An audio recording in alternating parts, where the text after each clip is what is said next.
UP में बेरोजगारी चिल्लाने वालों की होगी पोलती बंद। योगी सरकार लाखों नौकरियां देने वाली है। अडानी 70,000 करोड़, बिरला 40,000 करोड़ और हीरानंदानी ग्रुप सालाना 1,000 करोड़ करेगा निवेश। सीएम योगी की प्लानिंग तगड़ी है। पहले माफियाओं को पकड़ा, लॉ एंड ऑर्डर सुधारा, अब कंपनियां खुल रही हैं। जिन्हें लगता है देश में बेरोजगारी बहुत है और मोदी सरकार हाथ पर हाथ धरे बैठी है, तो वो ये रिपोर्ट देख लें। मोदी ने योगी से वो काम करवाया है कि सिर्फ यूपी ही नहीं बल्कि पूरा देश योगी की तारीफ करेगा। कोरोना काल में जब लाखों नौकरियां गई थी, तब भी योगी ने यूपी वालों को बुला बुलाकर रोजगार दिया था। और अब जब पूरे देश में लोग कह रहे हैं कि नौकरी नहीं मिल रही, उनके लिए योगी सरकार लाखों नौकरियां लेकर आई है। बड़े बड़े उद्योगपतियों ने आज योगी सरकार के लॉ एंड ऑर्डर पर भरोसा जताते हुए अपना खजाना खोल दिया है। पहले समझ लीजिए कि कौन कितना रोजगार देने वाला है, फिर आपको बताएंगे कि क्या आपके जिले में भी कई प्रोजेक्ट पहुंचने वाले हैं। अभी हाल ही में केंद्र की एनडीए सरकार ने अपने 8 वर्ष पूरे किए हैं।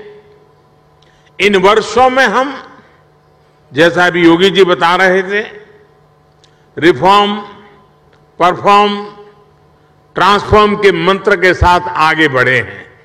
गौतम अडानी ने 70,000 करोड़ रुपए के निवेश का ऐलान किया। इससे 30,000 नौकरियां मिलेंगी। बिरला ग्रुप ने 40,000 करोड़ के निवेश का ऐलान किया। इससे 35,000 लोगों को रोजगार मिलेगा। हीरानंदानी ग्रुप हर साल यूपी में 1,000 करोड़ निवेश करेगा। अगस्त में डेटा सेंटर की शुरुआत होगी। फ्रांसीसी उद्योगपति एरस 350 करोड़ रुपए का निवेश करेंगे। मथुरा में ऑक्सीजन सप्लाई यूनिट लगेगी। उत्तर प्रदेश में एमएसएमई के 4,459 करोड़ के प्रोजेक्ट लग रहे हैं। लाखों नौकरियों के अवसर पैदा होंगे। ये ऐलान उस यूपी इन्वेस्टर समिट में हुआ है जिसकी पहल साल 2018 में खुद योगी आदित्यनाथ ने की थी।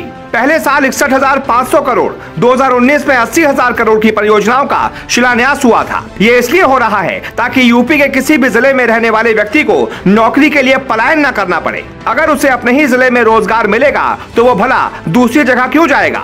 आपको हम बताते हैं कि किन किन जिलों में कितने प्रोजेक्ट लग रहे हैं। अगर आपका भी जिला उसमें शामिल है तो बाहर से बोरियां बिस्तर समेटिए और अपने घर बैठकर अब नौकरी कीजिए। गौतम बुद्ध नगर में 40, मथुरा में 15, लखनऊ में 8, बाराबंकी में 7, गाजियाबाद, गोरखपुर में 6, हरदोई, कानपुर देहात और कानपुर नगर में 4, अलीगढ़ में 3, आगरा, फतेहपुर, बरेली, अमेठी और वाराणसी में 2 प्रोजेक्ट लगेंगे।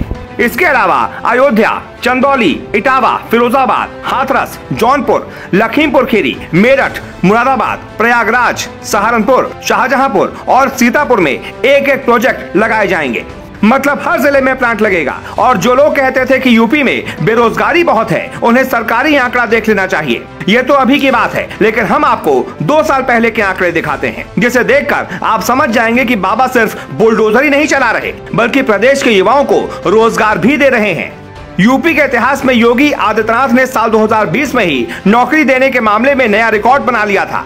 5 साल जब बसपा की सरकार रही तो 91,000 लोगों को नौकरियां मिली थी और सपा सरकार में यह संख्या बढ़कर 2,05,000 पहुंच गई थी। लेकिन योगी आदित्यनाथ ने 3 साल में ही 3,05,26 लोगों को नौकरियां दी हैं और 85,000 नौकरियों का प्रोसेस भी जारी था। यानी रोजगार के मोर्चे पर योगी आदित्यनाथ ने दूसरे प्रदेश के सरकारों के सामने ऐसी मिसाल पेश कर दी है कि अब यह कहना आसान नहीं होगा कि यूपी में रोजगार नहीं है। क्योंकि रोजगार आता है निवेश से और निवेशक तभी निवेश को तैयार होते हैं जब लॉ एंड ऑर्डर ठीक हो। योगी ने शुरुआत में लॉ एंड ऑर्डर ठीक किया, माफियाओं को जेल में डाला और अब निवेशकों को बुला बुला कर कह रहे हैं कि आप बेफिक्र होकर निवेश कीजिए, कोई रंगदारी नहीं मांगेगा। बुलडोजर का खौफ अब माफियाओं के अंदर है। Bureau report, global Bharat.